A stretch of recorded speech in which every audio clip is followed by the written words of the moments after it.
Hi, Kiko.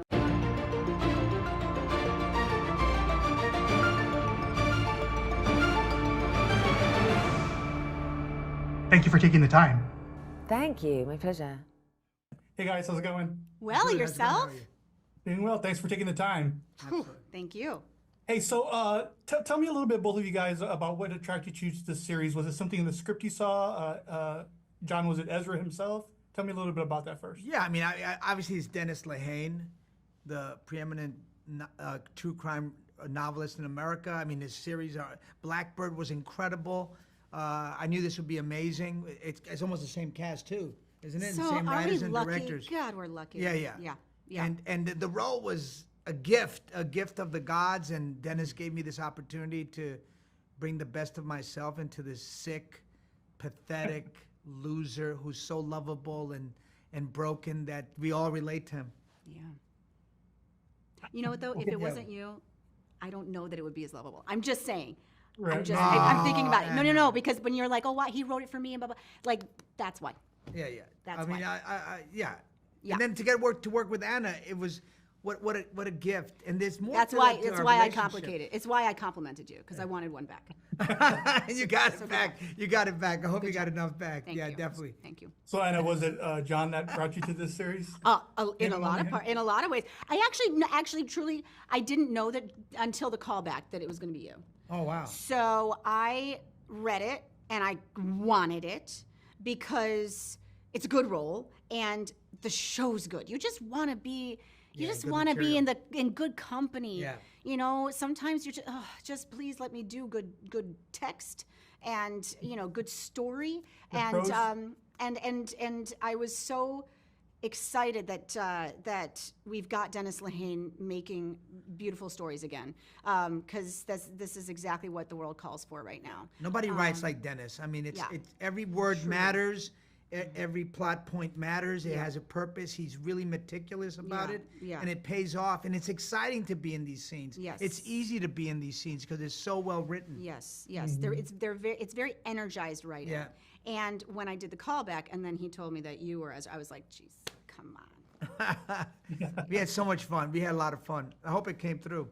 Yeah, definitely. So John, at the beginning, your character operates from this morally ambiguous place. How did you find that balance between making him relatable and then, like you said, making him sleazy, where I think somebody says that he crawled out of a construction site porta potty? Yeah. No, my character is sleazy. I'm not gonna lie. I'm not gonna pretend that he's not. But I know that he's got a moral compass. You know, he knows what's right and what's true, and he wants to fight for that. And that's why his career was destroyed, and that's why he has to crawl back to the fire department and try to take down the real arsonist. And nobody believes him because of who he is. Anna, have you ever played a law enforcement person before? I couldn't find it anywhere. I have. Oh, yeah, okay. Guest spot here, guest spot there. I was an FBI agent on Hannibal. I've done. I've government worker a lot. I guess it's just because I like give off that I have like a college degree or something. I don't know, but I can play out the roles. But I love this role. I love how we're approaching. I don't know why. You can tell me why. I'm happy with it. I love that you're playing all these law enforcement. I'm happy. Give me the jobs. Give me the Yeah. jobs. But yeah, I with Dawn, I have not played an ATF Listen, special that's a new agent. thing. Yeah. So that's new. I had to learn about the path there. I think she's very work-minded. I think she's one of those gals that puts up a lot of. I think she compartmentalizes. Do you know this personality? Where like work is work, my personal life is personal life, and I think she's just got a lot of boundaries that she really has learned how to put up in order to get where she is in her life and in her profession. They've served her very well. She sacrificed her personal life for career. Possibly, Possibly, yeah. come on. And we. Are you married? She's not. So Romance in the but future. but do we know her past about that Right. yet? Not yet. So I don't know. But this all said, I think what's such a joy about seeing her have to kind of babysit Ezra yeah. is that He needs it. you see that she doesn't carry a lot of judgment. No, she doesn't. She doesn't. And I really like that about her. And as a result of that, you get to see just like the walls just slowly chip away. You know, like maybe these walls are old walls, and maybe they're starting to just like chip like bad paint. You know, Yeah. and Ezra's there for that. And I think that that's Oh, absolutely. you know, I think that that's what's really you know, kind of enjoyable about their opposites partnership. attract. Yeah, opposites Yeah. attract, and that's just a fact of life. It gets a So little get over awkward it. when John. It gets a little awkward when John's character tries to talk you into going to one of the crime scenes with him. How are John's overall flirting skills?